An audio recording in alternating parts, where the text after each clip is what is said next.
सरकार लाई है विद्यार्थियों के लिए डिजिटल लाइब्रेरी। बच्चों के उज्जवल भविष्य के लिए बिहार सरकार है सदा अग्रसर और तैयार। कक्षा 1 से कक्षा 12 तक की सभी पाठ्य पुस्तक पूरक सामग्री एवं वीडियो अब शिक्षा विभाग बिहार सरकार द्वारा विकसित पोर्टल पर है उपलब्ध। अध्ययन सामग्री देखने के लिए BEPCLOTS.bihar.gov.in पर विजिट करें अथवा एंड्रॉइड मोबाइल पर गूगल प्ले स्टोर से E-LOTS ऐप डाउनलोड करें। शिक्षकों, अभिभावकों एवं बच्चों से अनुरोध है कि इस ई-लाइब्रेरी का अधिक से अधिक लाभ उठाएं और अपनी पढ़ाई जारी रखें। हेलो बच्चों, कैसे हैं आप? जैसा कि आपको पता है, अभी हमारे स्कूल बंद हैं और हम लोग अपनी पढ़ाई मेरा दूरदर्शन मेरा विद्यालय के माध्यम से कर रहे हैं। इस कार्यक्रम में हम लोगों के लिए रोजाना शाम 4 बजे से 5 बजे क्लास 3 से 5 की पढ़ाई होती है, जहां हम मज़ेदार ढंग से अपनी पढ़ाई करते हैं और नई नई बातें सीखते हैं। साथ ही ज़रूरी बातों को अपनी कॉपी में नोट भी करते हैं। और यह सब होता है अपने मम्मी, पापा और घर के अन्य बड़ों के साथ बैठकर। तो तैयार है ना आज भी अपनी कॉपी और कलम के साथ? अब चलिए देखते हैं आज हम लोग क्या क्या सीखने वाले हैं। आज हम लोग सबसे पहले सुनेंगे बापू की पाती, जिसमें हम प्यारे बापू महात्मा गांधी के जीवन प्रसंग से जुड़ी बातों को सुनकर प्रेरणा पाते हैं।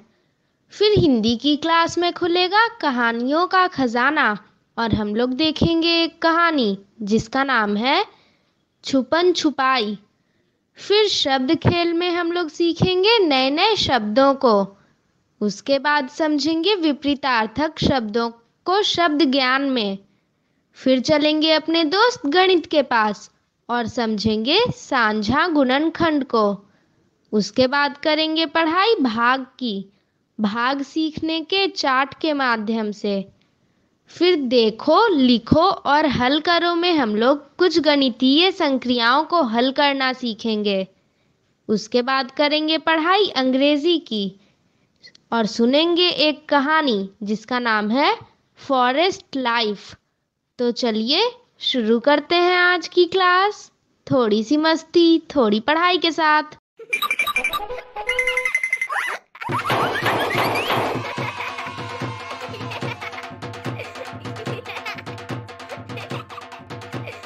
हेलो बच्चों, थोड़ी सी मस्ती और थोड़ी पढ़ाई के इस एपिसोड में आप सभी का स्वागत है।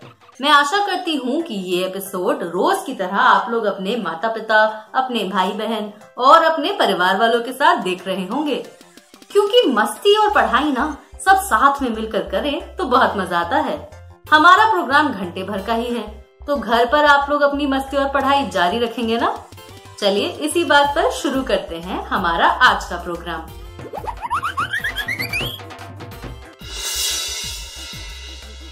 आज के प्रोग्राम में सबसे पहले हम सुनेंगे एक दिलचस्प कहानी, फिर उस कहानी पर बातचीत होनी तो बनती है। उसके बाद हम खेलेंगे थोड़े अक्षरों के खेल। तो आप तैयार हैं? काका और काकी, आप दोनों मेरे साथ छुपन छुपाई खेलिए। अभी खेल तो नहीं सकता, पर तुम्हें छुपन छुपाई कहानी जरूर सुना सकता हूँ। ठीक है, तो कहानी ही सुना दीजिए। तो सुनते हैं कहानी जिसका नाम है छुपन छुपाई।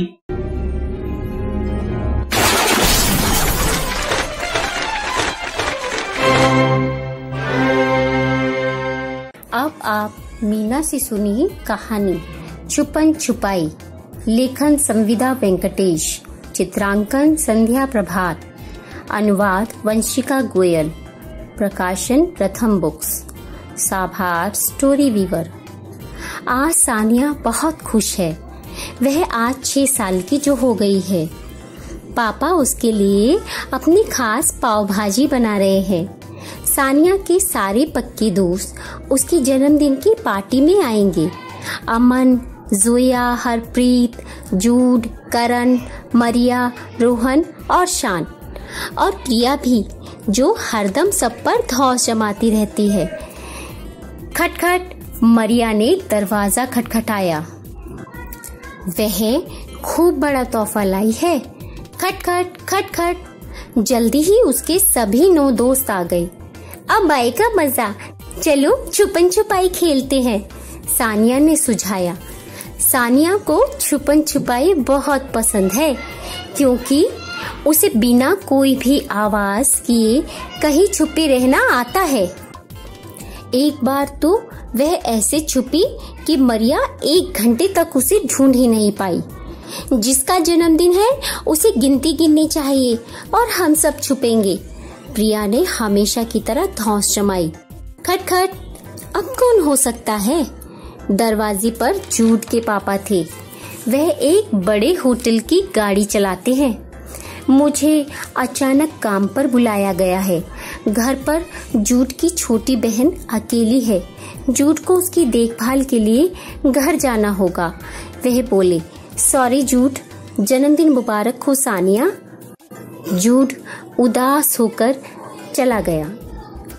सानिया भी उदास थी। अब पार्टी में सिर्फ 8 ही मेहमान रह गए थे। अब चलो भी, प्रिया ने धौंस जमाते हुए कहा। खेल शुरू करो भाई। सानिया ने प्रिया को घूर कर देखा, फिर आंखें बंद करके गिनती शुरू कर दी। 1, 2, 3, करण झटपट गलीचे में लिपट गया। 4, 5, 6, प्रिया टांड पर जाकर दुपक गई। 7, 8, 9, हरप्रीत दरवाजे से बाहर की ओर दौड़ी। 10, सानिया ने जोर से गिनती पूरी करते हुए कहा। चाहे कोई छुपा हो या नहीं, मैं तो आ रही हूँ। 8 लोगों को ढूंढना था। सानिया कमरे में घूम घूम कर अपने छिपे साथियों को ढूंढ रही थी कि चटाई से ठोकर खाकर गिर गई। ओह! गिरते ही सानिया की आह निकल गई। ओह! चटाई से भी वैसी ही आवाज आई। रुआसी सी सानिया अचानक चहक उठी। आइस पाइस करण, बेचारा करण। अब कितने बचे ढूंढने के लिए? 7। भौ भौ भौ। सानिया का कुत्ता राजा एक गुलाबी दुपट्टा लिए कमरे में घुस आया। उसके पीछे जोया दौड़ती आई। बड़ा बुरा है, वह चिल्लाई। नटखट कुत्ता। Ice price Zoya. सानिया खुशी से उछल पड़ी। यूं ही मिल गई। बड़ा मजा आया। अब ढूंढने को कितने बचे? कुल 6। सानिया तेजी से सोनी के कमरे में जा घुसी। गद्दों के पीछे कोई नहीं, ना कोई संदूक के अंदर। तभी किसी ने छींक मारी। अरे, ये कपड़ों की अलमारी। सानिया ने उसका दरवाजा खोला। आच्छी! रोहन फिर छींका। बहुत धूल है यहाँ, अमन हड़बड़ाकर बोला। आइस पाइस रोहन और अमन। सानिया ने ताली बजाई। ढूंढने को बचे अब कितने? 4। सानिया जा पहुंची छत पर। उसे लगा कि पानी की टंकी के पीछे कुछ हिला। दबे पांव सानिया आगे बढ़ी। म्याऊ। बिल्ली रस्सी पर सूख रहे कपड़ों के ऊपर से कूदकर गुर्राई। वह माँ की साड़ी से टकराई। एक चीख के साथ माँ की साड़ी गिरी जमीन पर। बना उसका ढेर। आइस पाइस शान, चहक कर बोली सानिया। नहीं लगाई देर। अब कितने बच्चे ढूंढने को? 3। हर हर, दूर हट, पास ना, भाग जा। बगीचे से आवाज आई तो सानिया ने उसी ओर दौड़ लगाई। वहाँ गुड़हल के झाड़ के पीछे 2 डरी हुई लड़कियां और एक मोटी सी मधुमक्खी उसे नजर आई। आइस पाइस हरप्रीत और मारिया। सानिया ने आवाज लगाई और खुद मधुमक्खी से दूरी बनाई। अब कितने और बाकी ढूंढने को? बस 1। बेहद मजेदार पाव भाजी की महक छा गई घर में और सानिया का पेट लगा गुड़गुड़ाने। केक काटने का समय हो गया है सानिया, माँ ने पुकारा। हम सब इंतजार कर रहे हैं। जब सबने गाना शुरू किया, हैप्पी बर्थडे टू यू, तभी आवाज आई। अरे सुन, तू अभी तक मुझे नहीं ढूंढ पाई। आइस पाइस प्रिया, हंसी रोकते हुए सानिया बोली। और केक खा, कहते हुए केक का टुकड़ा उसकी ओर बढ़ाया। हरप्रीत खिलखिलाई। जोया ने अपनी हंसी दबाई, पर कोई हंसी रोक न सका। ऐसे मजाक उड़ाओगे तुम लोग? प्रिया ने मुट्ठी बांधकर हाथ हिलाया। पकड़ छूटते ही गिरी टांड से, धड़ाम, बच गई। नहीं लगी चोट, नीचे था तकियों का ढेर। सानिया हंसी नहीं, उसने प्रिया को उठाया और केक का बड़ा सा टुकड़ा उसकी ओर बढ़ाया। शुक्रिया सानिया, बोली प्रिया। अब नहीं थी उसकी आवाज में नाराजगी। जन्मदिन मुबारक हो सानिया। सानिया मुस्कुराई। अब कितने बचे? सानिया ने हिसाब लगाया। 0। बच्चों, हमें तो कहानी बहुत पसंद आई। अब आप भी इस कहानी पर 7 प्रश्न बनाइए और अपने घर के सदस्यों को दिखाइए। क्यों ना छुपन छुपाई कहानी के बाद एक खेल खेला जाए? हाँ, पर खिलवाएगा कौन? चिंता मत कीजिए, आज मैं खेल खिलवाती हूँ। बच गए। कौन कितना बचा है ये तो खेल खेलने के बाद ही पता चलेगा। अभी तो खेल खेलिए, जिसका नाम है शब्द खेल। तो बच्चों, अब खेल खेलते हैं। हम जो खेल खेलने वाले हैं उसका नाम है शब्द खेल। इसमें हमें जो शब्द सुनाई देंगे उसे ढूंढना होगा। तो शुरू करते हैं। जिन। तो हमें क्या ढूंढना है? जिन। तो जिन कौन सा है? ये है, ये है या ये है? जिन, मुझे तो ये लग रहा है नीली कार पे। खेत। खेत। अब हमें खेत ढूंढना है। तो खेत कौन सा है? ये है, ये है या ये है? मुझे तो ये लग रहा है पीली कार पे। ओ, ये तो गलत हो गया। अच्छा, चलिए फिर से ट्राई करते हैं। खोजी। तो अब हमें क्या ढूंढना है? खोजी। तो खोजी कहाँ है? ये है या ये? खा तो इसी में है, तो यही होगा। चलो, बहुत बढ़िया। नीचा। अब हमें नीचा ढूंढना है। तो नीचा किधर है? ये क्या है? ये तो झींचा, जांचा, और ये है नीचा। नीली कार पे है। फुट। फुट। अब हमें फुट ढूंढना है। तो ये क्या है? ये है शाट, और ये है फुट। हाँ, यही है फुट।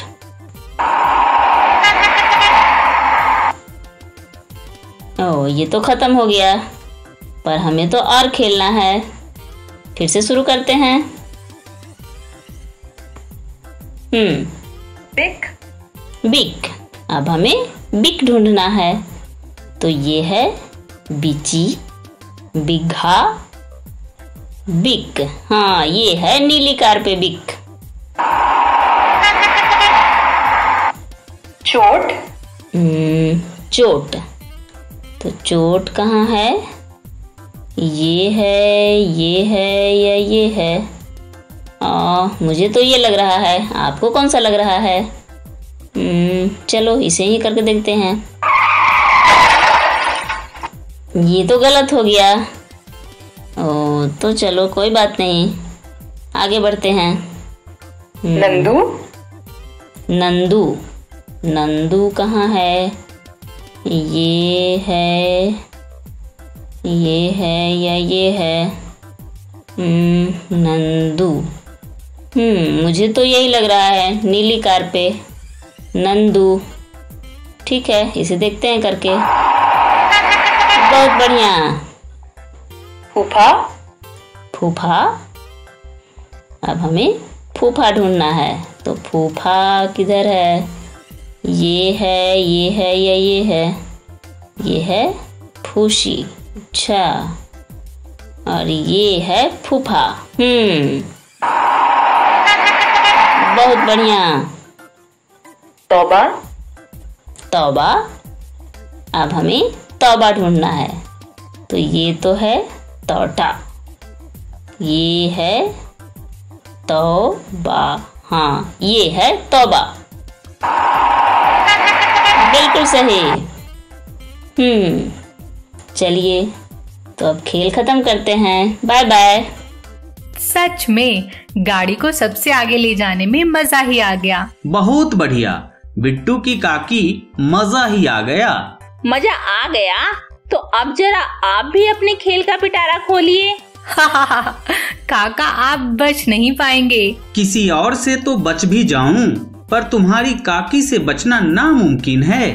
वो तो है, जब सब जानते ही हैं तो जल्दी से खेल खिलवा दीजिए। तुम जीती, मैं हारा, और यह खोला पिटारा और निकाला खेल शब्द ज्ञान विलोम शब्द। शुक्र है आप दोनों की नोक झोंक बंद हो गई और खेल खेलने को मिला। चलिए बच्चों, अब हम खेल खेलते हैं।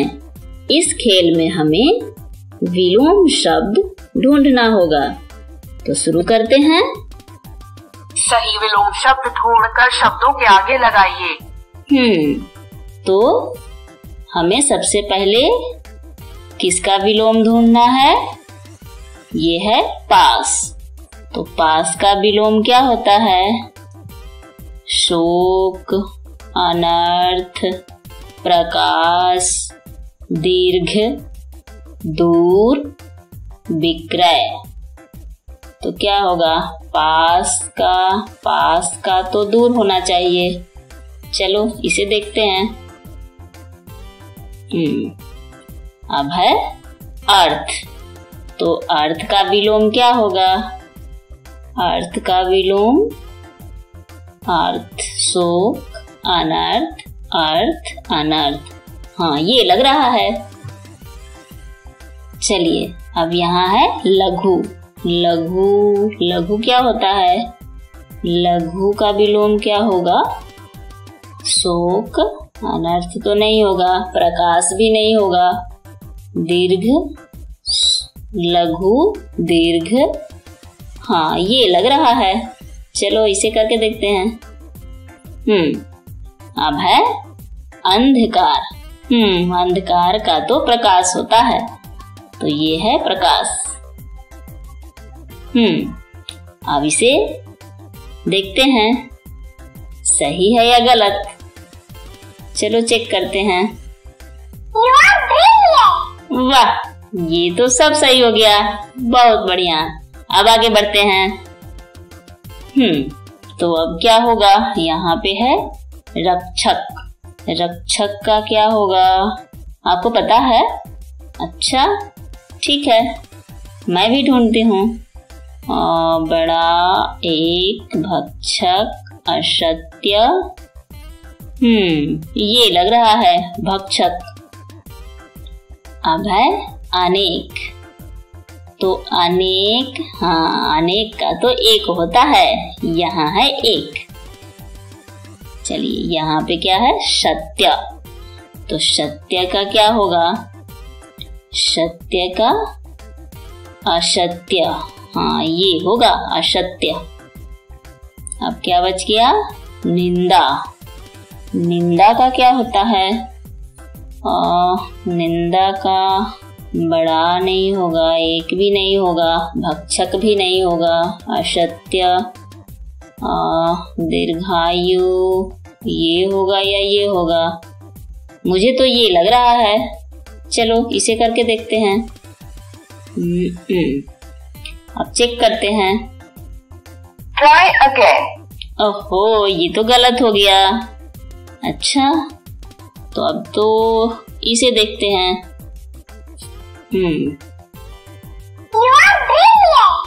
यस, सही हो गया। अब आगे बढ़ते हैं। यहाँ है उचित। उचित अनुचित, हाँ ये होगा अनुचित। ठिगना नाटा, तो इसका क्या होगा? मृत्यु, प्रकाश, लंबा, लंबा, हाँ ये होगा लंबा। यहाँ है आज, तो आज का क्या होगा? आज का लंबा, विष, कल, आज का कल होगा। चलो देखते हैं करके। उसके बाद है जन्म। जन्म का क्या होगा? जन्म का क्या होगा? मृत्यु, जन्म, मृत्यु। ये देखते हैं करके, या अब देखते हैं चेक करके सही है या गलत। वाह, सब सही हो गया। अब आगे बढ़ते हैं। खेल तो खत्म हो गया। खेल तो बहुत ही मजेदार था, क्यों बिट्टू? सच, खेल वाकई में बहुत ही मजेदार था। मजेदार ही लगा या कुछ सीखने को भी मिला? हाँ, सीखने को भी मिला और सीखा भी। बिल्कुल सही कहा काकी ने काका। बच्चों, बिट्टू और बिट्टू की काकी ने तो खेल से बहुत कुछ सीखा। आपने भी जरूर सीखा होगा।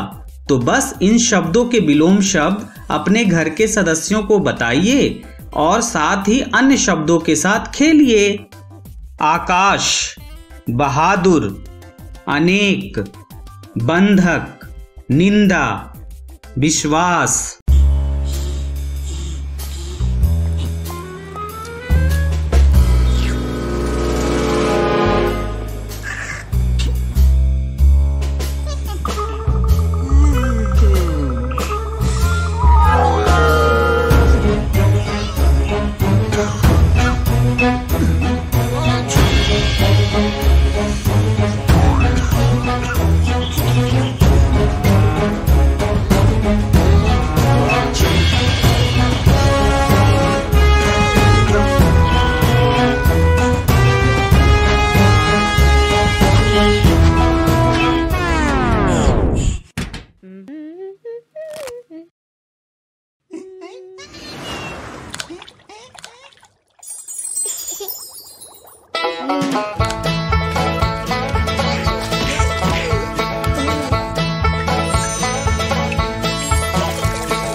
अरे वाह, तो आप लोगों ने कहानी सुन ली, उस पर बातचीत भी कर ली और अक्षरों के खेल भी खेल लिए।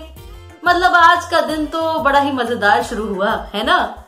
तो चलिए अब जरा आगे बढ़ते हैं और थोड़ा सा कहानियों से हट के गिनती की तरफ चलते हैं। बिल्कुल, अब हम सीखेंगे गणित। बहुत ही मजा आने वाला है। पता है क्यों? क्योंकि गणित भी तो हम सीखेंगे खेल खेल में, हंसी मजाक में, थोड़ी सी मस्ती, थोड़ी पढ़ाई के साथ। हेलो बच्चों, आइए एक बार फिर से हम अभ्यास करेंगे साझा गुणनखंड। तो सबसे पहले तो किसी दो संख्याओं के सभी साझे गुणनखंड ज्ञात करते हैं। यह ज्ञात करने के लिए हमें पहले संख्याओं के गुणनखंड निकालने होंगे। तो मान लो पहली संख्या 18 है, तब 18 के गुणनखंड 1 गुना 18, इसी तरह 2 गुना 9 और 3 गुना 6 भी 18, 6 गुना 3 भी 18 और 9 गुना 2 भी 18। 18 गुना 1 भी 18 होता है। तो इस तरह 18 के गुणनखंड क्या निकले? 1 2 3 6 9 और 18। अब अगर दूसरी संख्या 24 है, तब यह 24 कैसे मिलेगा? सबसे पहले तो 1 के पहाड़े में 24 बार में, 2 के पहाड़े में 12 बार में, 3 का पहाड़ा 8 बार और 4 का पहाड़ा 6 बार, 6 का पहाड़ा 4 बार या 8 का पहाड़ा 3 बार या 12 का पहाड़ा 2 बार या फिर 24 का पहाड़ा अगर 1 बार पढ़ा तब भी 24 मिला, यानी 1, 2, 3, 4, 8, 6, 12 और 24, यह सभी 24 के गुणनखंड हैं। तो हमने 18 के गुणनखंड क्या निकाले? 1, 2, 3, 6, 9, 18 और 24 के 1, 2, 3, 4, 6, 8, 12 और 24। इस तरह 18 और 24 के साझे गुणनखंड क्या हुए?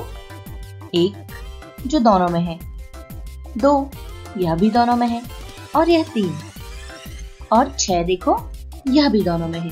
यानी ऐसे गुणनखंड जो दो संख्याओं के गुणनखंड होते हैं साझा गुणनखंड कहलाते हैं। अब आओ किसी 3 संख्याओं के सभी साझे गुणनखंड ज्ञात करते हैं। तो मान लो कि पहली संख्या 30 है, तब 1 के पहाड़े में 30 बार में 30 आएगा, 2 का पहाड़ा 15 बार पढ़ा, 3 10 बार पढ़ो 3 का पहाड़ा, या 5 का पहाड़ा 6 बार, या फिर 6 का पहाड़ा 5 बार। और किसमें 30 आता है? हाँ, 10 के पहाड़े में कितने बार में? 3 बार में, या फिर 15 का पहाड़ा 2 बार, या 30 का पहाड़ा 1 बार पढ़ो। तो इस तरह 30 के गुणनखंड निकले 1, 2, 3, 5, 6, 10, 15 और 30। अब अगर दूसरी संख्या है 45, तब 1 के पहाड़े में 45 बार में, 3 का पहाड़ा 15 बार, 5 का पहाड़ा 9 बार, या फिर 9 का पहाड़ा 5 बार, और 15 का पहाड़ा 3 बार, या 45 का 1 बार। तो 45 के गुणनखंड क्या मिले? 1, 3, 5, 9, 15 और 45। अब मान लो कि तीसरी संख्या है 50, तब 1 के पहाड़े में सबसे पहले तो 50 बार में 50, या फिर 2 का पहाड़ा 25 बार पढ़ो, या 5 का 10 बार, या फिर 10 का 5 बार, या 25 का 2 बार। 50 के पहाड़े में 1 बार में। इस तरह 50 के गुणनखंड है 1, 2, 5, 10, 25 और 50। तो दोस्तों हमने 3 संख्याओं के गुणनखंड अलग अलग निकाले हैं। देखो सबसे पहले तो 30 के गुणनखंड निकाले। क्या क्या आए? 1, 2, 3, 5, 6, 10, 15 और 30। 45 के गुणनखंड 1, 3, 5, 9, 15, 45 और 50 के 1, 2, 5, 10, 25, 50। तो इस तरह 30, 45 और 50 के साझे गुणनखंड क्या हुए? देखिए तीनों में 1 है तो 1, तीनों में 5 है तो 5। इस तरह ऐसे गुणनखंड जो 2 या अधिक संख्याओं के भी गुणनखंड होते हैं साझा गुणनखंड कहलाते हैं। तो दोस्तों मुझे आशा है आप साझा गुणनखंड समझ गए होंगे। आप भी संख्या लीजिए और गुणनखंड निकालिए। फिर मिलते हैं। Good bye.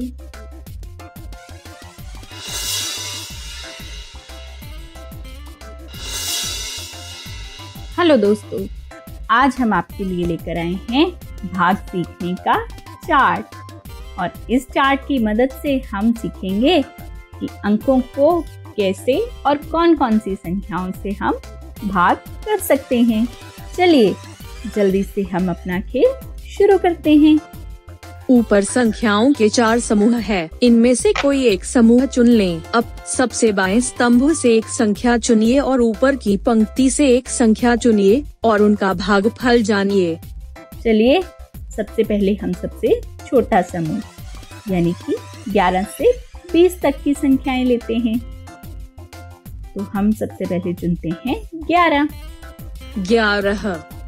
11 चुनने पर ऊपर आ रही हैं संख्याएं 1 और 11। तो ऐसा क्यों हो रहा है, क्या आप सोच सकते हैं? दोस्तों ऐसा इसलिए हो रहा है क्योंकि 11 आपको याद होगा कि एक अभाज्य संख्या है और अभाज्य संख्या के सिर्फ 2 ही गुणनखंड होते हैं, 1 और एक वो संख्या खुद। मतलब हुआ कि 11 को हम सिर्फ 1 और 11 से ही भाग कर सकते हैं। तो चलिए 11 को 1 से भाग कर देखते हैं कि क्या भागफल आता है। 11 भाग 1 बराबर 11। और 11 को 11 से भाग किया तो क्या भागफल होगा? 11 भाग 11 बराबर 1। ये तो बहुत आसान था।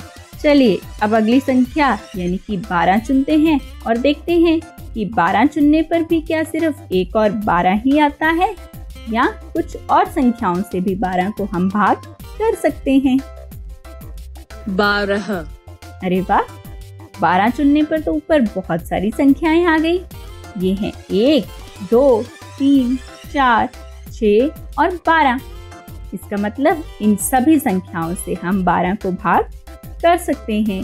साथ ही आपको ध्यान होगा कि जब हमने गुणनखंड सीखे थे तो 1, 2, 3, 4, 6 और 12 ये सभी 12 के गुणनखंड भी हैं।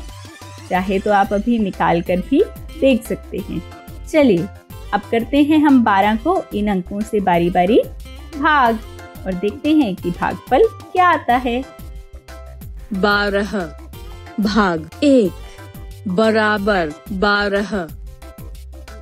12 भाग 2 बराबर 6। 12 को 3 से भाग देंगे तो क्या आएगा? 12 भाग 3 बराबर 4। 12 भाग 4 बराबर 3। 12 भाग 6 बराबर 2। और 12 भाग 12 उत्तर क्या होगा? क्या आप बता सकते हैं? चलिए देखते हैं। 12 भाग 12 बराबर 1। तो क्या आप यही उत्तर सोच रहे थे? दोस्तों, आपने एक और चीज की तरफ ध्यान दिया कि जब हम 12 को ऊपर लिखे अंकों से भाग कर रहे थे तो भागफल भी इन्हीं अंकों में से आ रहा था। चलिए अब 13 का देखते हैं कि 13 को कौन कौन सी संख्याओं से हम भाग कर सकते हैं। 13 तो 13 को करते हैं पहले 1 से भाग। 13 भाग 1 बराबर 13। और 13 को 13 से भाग करने पर क्या आएगा? आपको लगता है 1। चलिए देखते हैं आपने जो सोचा है वो सही है या नहीं।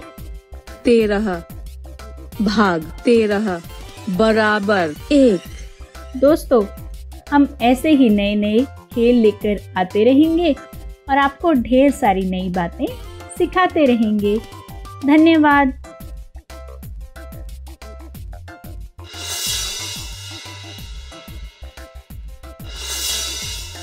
संख्या बनाएं। तो बताओ कि यह कौन सी संख्या है?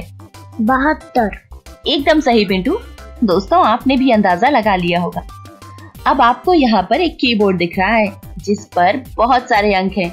देखो, एकदम आपके कैलकुलेटर की तरह, जो आपकी मोबाइल फोन पर होता है या घर में कैलकुलेटर भी होगा तो उसमें देखिए। तो हम यहाँ पे पहले तो जोड़ करके देखते हैं कि 72 हमें कौन कौन सी संख्याओं से मिल जाता है। देखो 70 और इसमें जोड़ देते हैं ये 2, तो कुल मिलाकर क्या हो जाएगा? बराबर में हो जाएगा 72। अब 68 इसमें फिर से जोड़ते हैं। कितने जोड़ दें? चलो 4 जोड़ते हैं। इस तरह बराबर में कितना मिलेगा जिंटू? 72। एकदम सही। फिर से हमें 72 ही मिला। चलो और देखो किस संख्या से 72 बन सकता है। चलो 69 लेते हैं। तो 69 अब इसमें जोड़ लेते हैं। कितने जोड़े? तो 69, 70, 71, 72, यानी हमें जोड़ने होंगे ये 3। इन्हें जोड़ने पर जब हम बराबर करेंगे तब हमें कितना मिलेगा? 72। एकदम सही। अब हमने फिर से एक संख्या ली 65 और उसमें जोड़ा। कितने जोड़े? हमने जोड़े 7। और फिर बराबर किया। 72। एकदम सही। फिर 72 मिला। तो दोस्तों ये तरीके थे जोड़कर 72 लाने के। इनके अलावा भी अगर कोई तरीका हो तो हल जरूर करो। अब देखो बच्चों, इस बार हम 72 से बड़ी संख्या लेकर देखते हैं, जैसे 82 और घटाव करते हैं। इसमें घटा देते हैं ये 10। और अब देखो बराबर में हमें क्या मिलता है। बराबर में मिला 72। और कोई तरीका है? देखो 76 लेते हैं, फिर घटाव करते हैं 4, बराबर आया ना 72। एक और तरीका है 73 घटाव 1 बराबर 72। और एक और है 77 घटाव 5 बराबर 72। दोस्तों ये तरीके थे घटाव करने की। इसके अलावा अगर कोई तरीका है तो आप करके देखिए।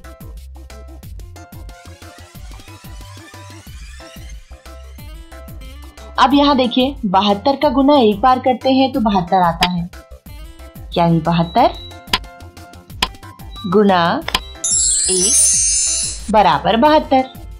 इसी तरह अगर 36 का गुना 2 बार किया तब भी 72। चलो देखते हैं करके। 36 गुना 2। अब करते हैं बराबर। क्या मिला? हाँ बिल्कुल ठीक, 72 ही मिला। अब 24 गुना 3 देखो, यह भी 72 होता है। चलो करके देखते हैं। 24 गुना 3 बराबर, एकदम ठीक, फिर से 72 मिला। अब 18 गुना 4 बराबर भी 72 होता है। आओ देखते हैं। 18 गुना 4 बराबर 72, एकदम सही। 12 गुना 6 बराबर 72 मिलता है या नहीं? चलो देखते हैं। हाँ एकदम सही। 9 8 72 होते हैं ना दोस्तों। आओ करके देखते हैं। 9 गुना 8 बराबर 72, एकदम ठीक। तो दोस्तों इस तरह गुना करके भी हम 72 विभिन्न तरीके से ला सकते हैं। इसके अलावा अगर कोई तरीका है तो पता करके बताइए।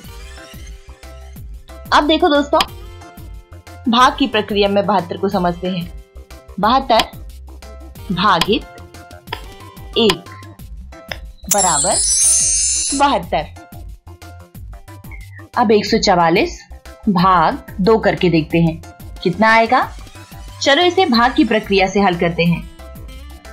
भागाकार का चिन्ह बनाकर 144 और 2 लिखते हैं और यहाँ 2 का पहाड़ा लिख लेते हैं। अब 2 के पहाड़े में 1 कितने बार में आता है?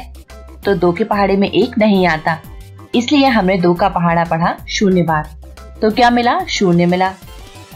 इस तरह 2 शून्य 0 हो गए। अब यहाँ 1 से जब 0 को घटाया तो 1 ही मिला।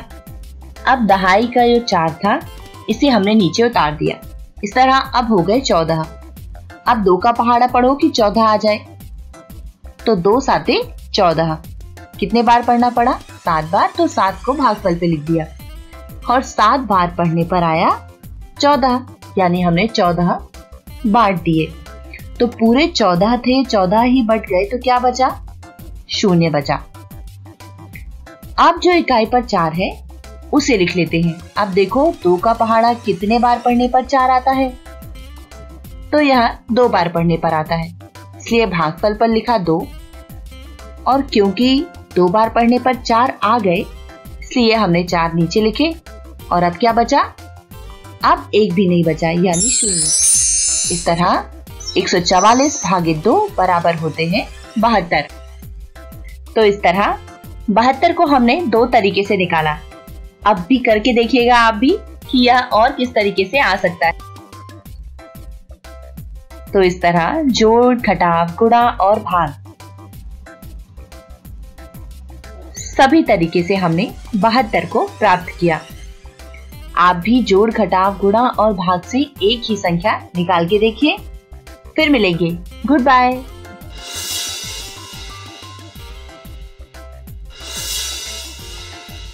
हेलो दोस्तों, देखो, लिखो और हल करो। अपने कॉपी पेन लेकर आओ। ये रहा सवाल। हमारे पास 2 संख्याएं हैं, 15 और 18। क्या आप इनके साझा गुणज बता सकते हैं? जल्दी जल्दी निकालिए। अगला सवाल। मीनू 8 लड्डू तथा 12 समोसे डिब्बों में इस तरह डालना चाहती है कि हर डिब्बे में समान लड्डू तथा समोसे आ जाए और शेष भी नहीं बचे। तो बताओ कि हर डिब्बे में कितने लड्डू और समोसे आएंगे। और अब अगला सवाल। राजू 20 चॉकलेट और 40 पेनों को अपने 10 दोस्तों में बराबर बांटना चाहता है। बताइए प्रत्येक दोस्त को कितने चॉकलेट और पेन मिलेंगे। सोचकर जवाब दीजिए। अब देखिए आखिरी सवाल। 12 सेबों और 18 केलों को 6 दोस्तों में बराबर बांटना है। अंत में कोई भी सेब या केला शेष नहीं रहना चाहिए, इस बात का भी ध्यान रखना है। और ना ही उन्हें काटना है। समझ गए? बताओ प्रत्येक दोस्त को कितने सेब और केले मिलेंगे। इसके लिए हम क्या करेंगे, सोचिए। इसी के साथ अलविदा दोस्तों, फिर मिलेंगे। Good bye.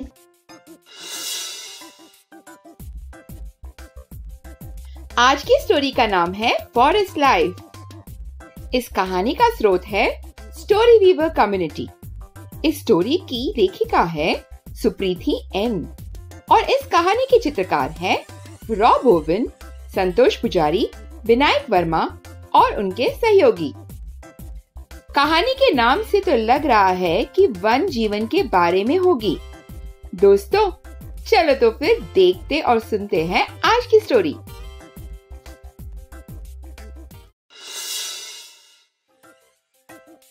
Forest life.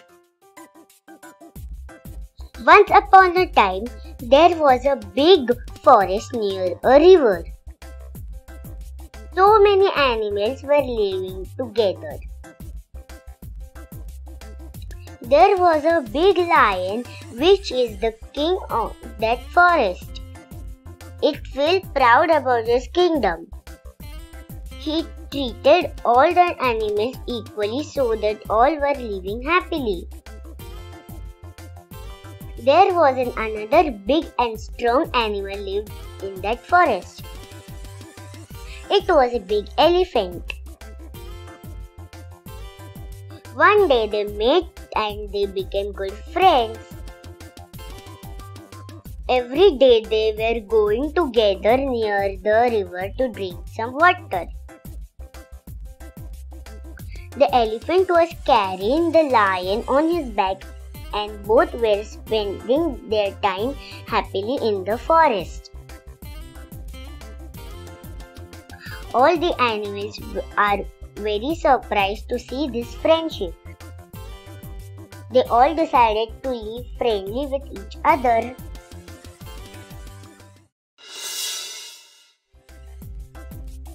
मैंने सही पहचाना था।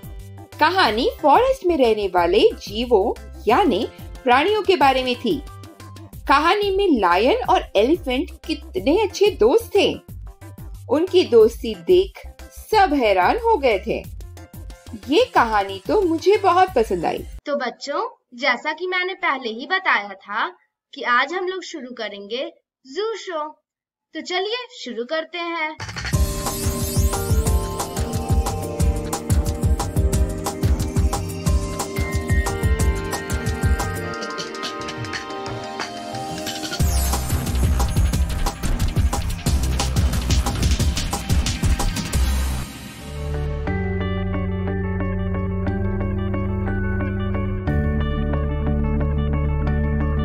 संजय गांधी जैविक उद्यान के जू आउटरीच प्रोग्राम में आज हम सांभर हिरण और शंघाई हिरण के पास चलेंगे। सांभर हिरण एक स्तनधारी जीव है जो कि भारत के लगभग सभी जंगलों में मिलता है। बड़ी बड़ी आंखें, सुंदर खाल और शाखा जैसी सींग इसे बेहद खूबसूरती प्रदान करती है। नर सांभर हिरण 225 से 320 किलो का होता है, वहीं मादा सांभर हिरण का वजन 135 से 225 किलो तक होता है।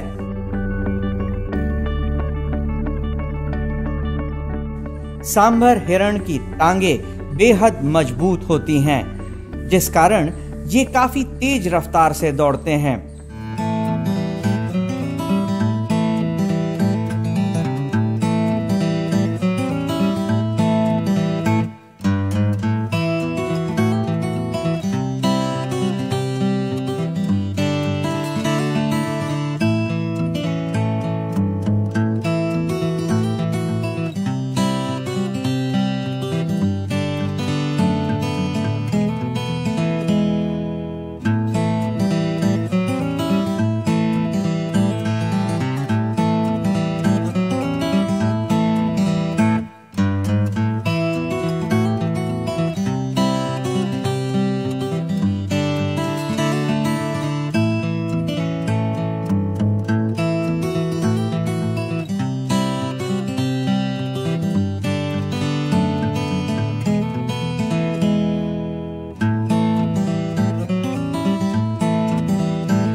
शांत स्वभाव के ये हिरण जलीय भागों के निकट रहना पसंद करते हैं। सांभर हिरण की सूंघने और सुनने की शक्ति बहुत ज्यादा होती है। वो हल्की सी आहट को भी पहचान लेते हैं। हिरण पूर्ण रूप से शाकाहारी पशु है जो केवल घास, पत्ते और पौधे खाता है। इनका गर्भकाल 240 दिनों का होता है और ये एक बार में एक बच्चे को जन्म देते हैं। सांभर प्रजाति जो है वो हिरणों में पाया जाने वाला इंडिया में सबसे बड़ा हिरण है और इनका जो वज़न है वो लगभग एडल्ट मेल में 200 से 300 केजी तक हो सकता है। पटना जू में इनकी संख्या लगभग 50 के करीब है। ये प्रोलिफिक ब्रीडर होते हैं और इनकी जनसंख्या काफ़ी तेज़ी से बढ़ती है। ये समूह में रहना पसंद करते हैं और इनके लिए हमने पटना जू में काफ़ी अच्छी व्यवस्था की गई है। इनका इनक्लोजर काफ़ी बड़ा है और इनके हैबिटेट से मिलते हुए और इनके रिक्वायरमेंट को देखते हुए इसमें पानी की व्यवस्था की गई है, जिसमें पॉन्ड है। इसके अलावा साल्ट लिक वगैरह भी हम लोग इनको प्रोवाइड करते हैं। सांभरों के देखभाल के लिए यहाँ पे एक वेटनरी टीम है जो इसमें लगी रहती है और ज़्यादातर इनमें जो प्रॉब्लम आता है वो इनके इनफाइटिंग की वजह से होती है। ज़्यादा अगर इनका संख्या बढ़ जाए तो आपस में इनफाइटिंग का डर रहता है, जिसमें ये एंटलर से एक दूसरे को हार्म भी पहुंचा सकते हैं। संघाई हिरण भारत के मणिपुर राज्य का एक संकटग्रस्त प्रजाति का हिरण है। इसे IUCN द्वारा विलुप्त श्रेणी में रखा गया है। ये मणिपुर का राजकीय पशु भी है। पूर्वोत्तर भारत के मीठे पानी की सबसे बड़ी लोकटक झील के दक्षिण भाग में इसका निवास स्थल है। इसकी औसत आयु 12 से 15 वर्ष तक होती है। इसको डांसिंग हिरन भी कहते हैं क्योंकि बहुत सुनहले कलर का होता है ये, और इसके चलने पे एक माने नृत्य जैसा इनके चलने पर आभास होता है, इसीलिए इसे डांसिंग डियर भी कहा जाता है। संजय गांधी जैविक उद्यान में इनकी रख रखाव पे काफ़ी ध्यान देना पड़ता है क्योंकि काफ़ी ये संवेदनशील प्राणी हैं और इनके रख रखाव में पानी वगैरह इत्यादि के बराबर बदलाव होता रहता है। इनके भोजन में डियर मेश, पत्ते और मल्टीग्रेन मिक्सचर इत्यादि दिया जाता है और इनका आकार जो है लगभग हिरन प्रजाति के जैसा ही है, भूरे रंग का होता है, सुनहले कलर का होता है ये। इसकी एक खासियत ये होती है कि ये काफ़ी शर्मीले टाइप के होते हैं। दर्शकों को भी देखते हैं तो ये पीछे चले जाते हैं। दर्शकों को देखने के बाद में इनका अभाव बिल्कुल एकदम शून्य जैसा रहता है और ये काफ़ी आकर्षक करते हैं दर्शकों को अपने यहाँ।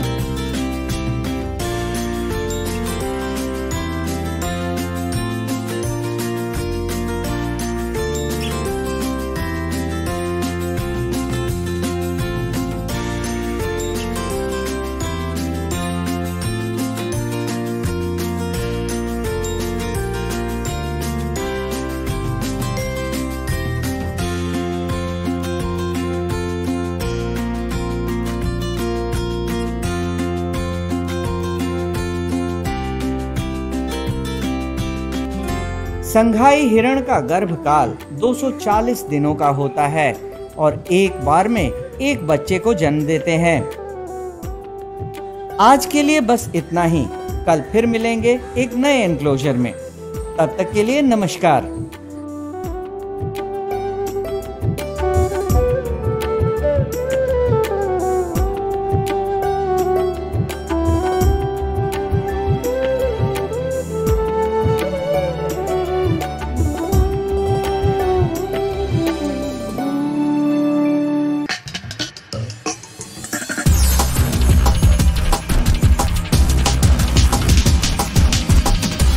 तो आशा करती हूँ बच्चों आज के एपिसोड में आपने जरूर कुछ नया सीखा होगा। तो घर पर रहें, पढ़ते रहें, बढ़ते रहें। मिलते हैं अगले एपिसोड में। बाय बाय बच्चों।